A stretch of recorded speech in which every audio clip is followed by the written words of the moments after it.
All right, welcome back. On this video here, we are going to be talking about constants. And constants are the same thing as variables. It's like a container where we can put information in there, right? Data. But the only difference is that it doesn't change. And it does have another difference that we define it with a function. Now, let me give you an example. You already know how we define a variable. And if I can get this PHP tag right, we know that we define a variable like this. Now, if you don't know where I am and you're a little lost right now, know that I just made a save as on blank.php and I called it constants.php. That's what I did. I grabbed the blank.php file that you should have it in your course exercise files, or you should have it in your working file now that you are using. And I just did a save as and renamed it constants.php. All right, just so that you know. So we know that variables have something like this.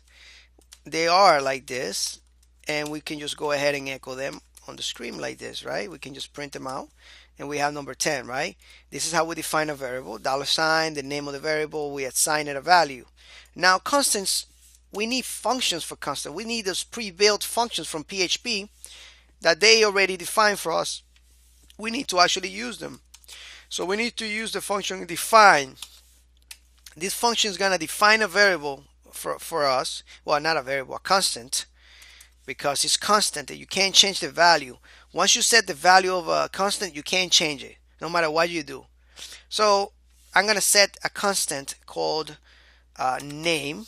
I'm going to put the name, and the first parameter it takes is the name of the constant. The second, divided by a comma, is going to be the value.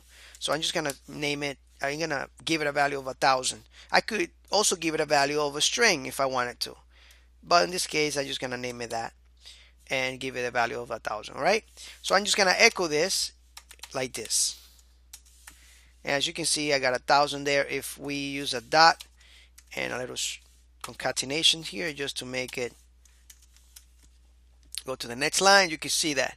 Now, if I try changing this value here for some reason, if I say name equals 2,000, if I try doing that, I get an error, right? So, I mean, that is a problem, right? Well, it's actually not a problem. It's actually very good. We got variables and we can do whatever we want with variables, and we can change the value of a variable. We can come here and say number is going to be equal to 1,000 now. When you see that? And then we come back here again and change the variable name to say Edwin. Look at that. You see that? But you can't do that with a constant, all right? So just keep in mind that this is how we define a constant by using this function define. The first parameter is the name. The second will be the value, all right? Thank you so much for watching, and I see you in the next lecture. Take care.